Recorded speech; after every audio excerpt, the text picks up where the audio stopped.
dans Philippiens chapitre 2, verset 13.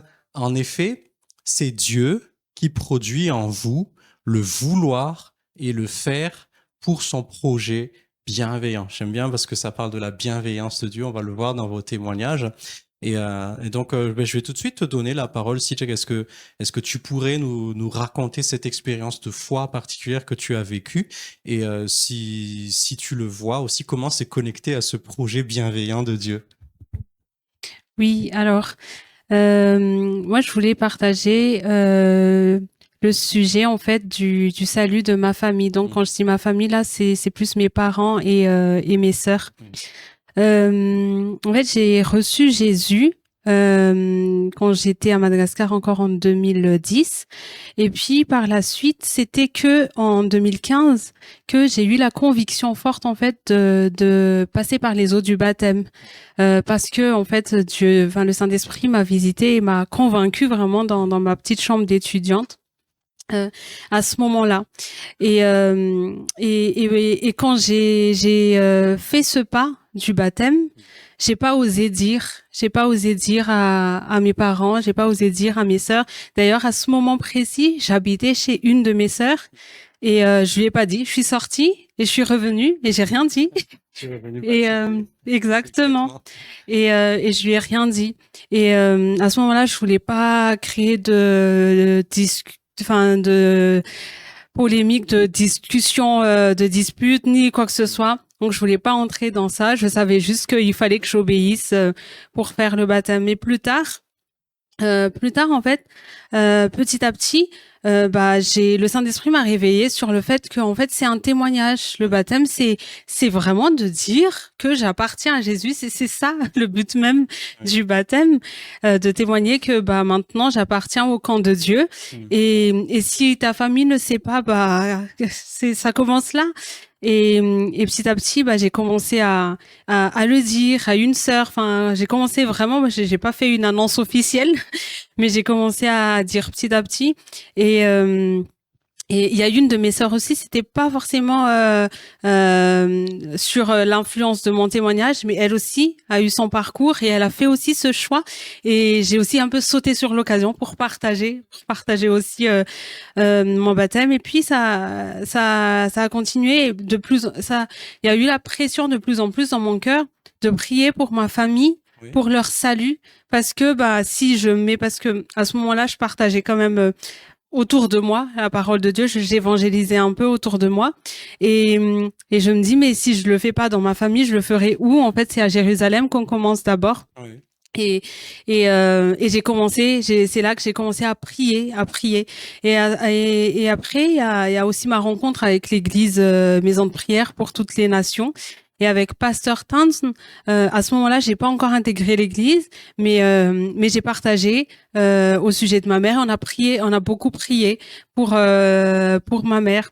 Et à un moment donné, j'ai eu une conviction dans mon cœur. C'est comme si l'esprit me confirmait dans mon cœur que c'est bon, c'est gagné. Enfin, il y avait comme un temps de combat spirituel et après c'était gagné. Et c'est vrai qu'après il y avait une rafale dans la famille. Il y avait les saluts, les baptêmes d'eau dans la famille et même le baptême du Saint-Esprit. Il faut savoir que dans ma famille, il y a notre père qui était quand même assez carré dans la religion traditionnelle avec avec un background catholique, donc qui n'était pas forcément convaincu ni de la nécessité de recevoir le Seigneur comme Seigneur et Sauveur, ni du fait de se refaire baptiser entre guillemets. Mais même lui, qui a été dur, qui nous a empêchés d'aller dans ces églises-là, même lui, il a accepté Jésus. J'ai aussi une autre sœur qui voulait rien entendre qui voulait pas entendre parler de Jésus.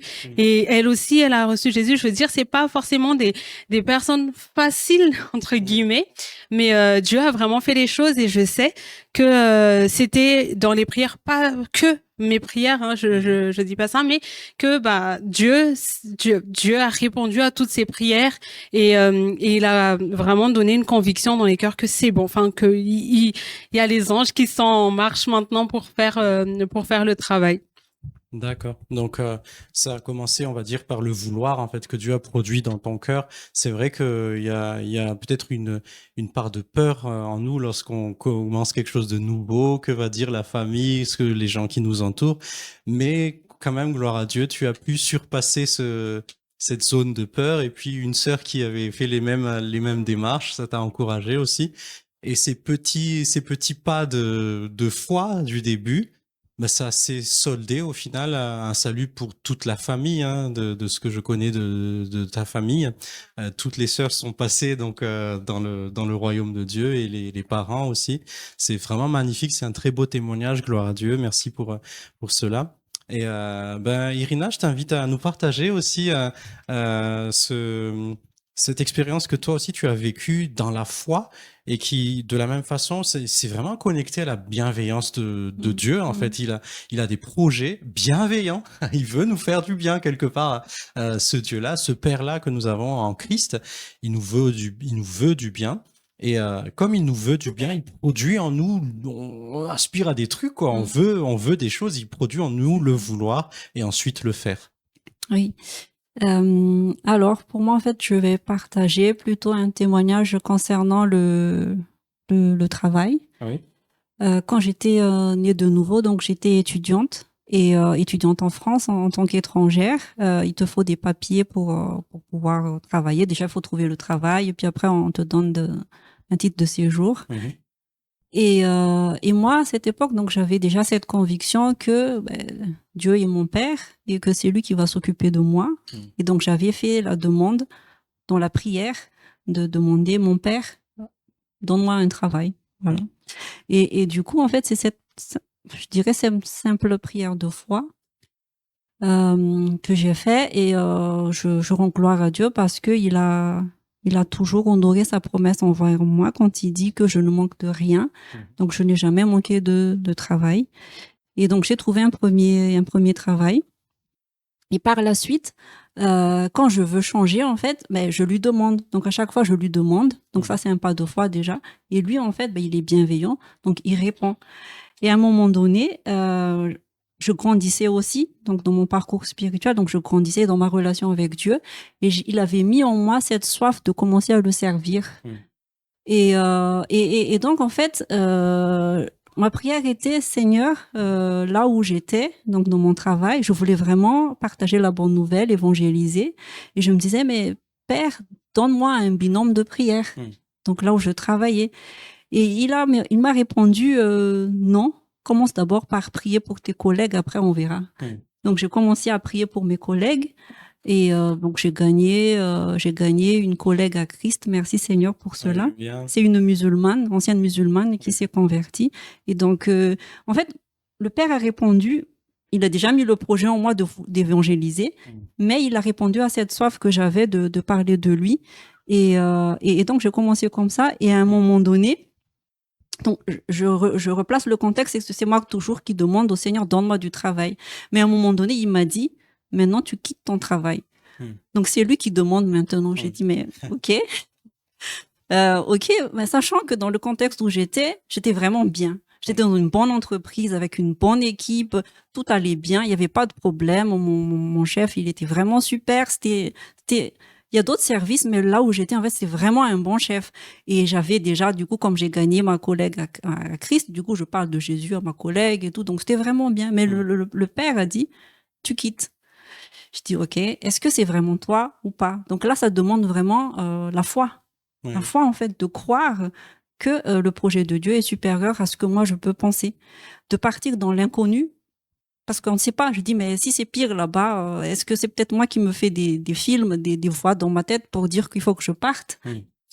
Mais au final, j'ai pris un temps de prière, en fait, et il m'a dit, non, il m'a vraiment donné cette conviction de partir parce qu'il avait mieux pour moi.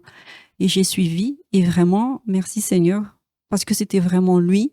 Parce que du coup, en fait, ça répondait à cette soif de continuer encore à le servir, mais dans une autre dimension. Donc, j'étais arrivée dans mon nouveau travail, en fait, et là, vraiment, il a pu commencer à m'utiliser aussi pour continuer à évangéliser auprès de mes collègues, en fait, de parler de la bonne nouvelle. Et que mes collègues, ils voyaient aussi que ce Dieu que je parle, en fait, il est vivant parce que ils voient, eux-mêmes, ils goûtent en fait à cette bonté de Dieu et je rends gloire à Dieu pour cela. Donc voilà. D'accord.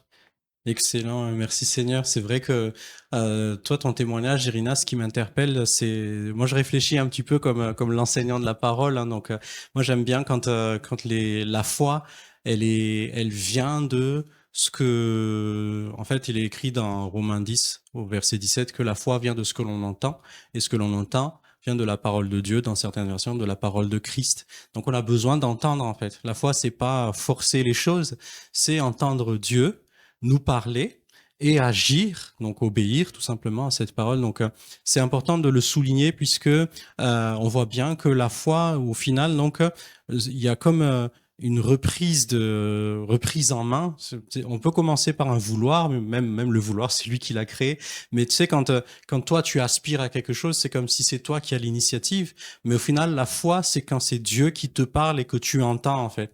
Donc j'aime bien rappeler ces fondements-là de l'exercice de la foi pour qu'on fasse pas n'importe quoi non plus. Attention, quittez pas votre travail comme ça. Hein, c'est pas le but. Sur ces choses-là, on peut fonder ça dans la provision de Dieu et dans la justice et la sagesse de Dieu aussi, puisque dans ta soif de le servir, dans ta soif de faire connaître Christ, en fait, il t'a tout simplement proposé, il force jamais, il t'a tout simplement proposé un autre endroit où tu peux porter plus de fruits et il te fallait accepter de prendre le risque d'obéir. Excuse-moi, juste, en fait, je vais rajouter quelque chose, c'est que j'avais dit dans mon ancien travail, j'avais cette soif de demander à un binôme de prière ou Oui. une binôme de prière ou un enfant de Dieu en fait qui a les mêmes aspirations que moi, partager le royaume. Et justement dans mon nouveau travail, Dieu a répondu à cette prière puisque j'ai un binôme de prière et on prie pour le royaume en fait, que le royaume soit dans le cœur des gens, que les gens en fait soient touchés par le royaume de Dieu. Excellent. Voilà, merci Seigneur. Ah, donc la réponse à la prière, donne-moi un binôme, c'était quitte ton travail. Waouh, il est bon, hein, le Saint-Esprit, vraiment, c'est un esprit de sagesse. Il sait comment répondre et à nous de croire aussi lorsque nous entendons de marcher dans l'obéissance. Gloire à Dieu, j'espère que ça vous encourage. En tout cas, si vous voulez nous poser des questions justement sur la foi, c'est vraiment un sujet sur lequel j'aime partager, enseigner particulièrement personnellement, mais toutes ces personnes que vous voyez dans ces vidéos, on est dans une même équipe, hein, on est dans un même esprit de faire connaître Christ, de rendre témoignage de Jésus-Christ et aussi d'enseigner la foi pour ceux qui veulent avancer. Donc n'hésitez pas à nous contacter, à nous poser des questions et puis restez connectés aussi, abonnez-vous. On va avoir prochainement d'autres actions, d'autres contenus encore pour vous bénir et que Christ puisse grandir en vous.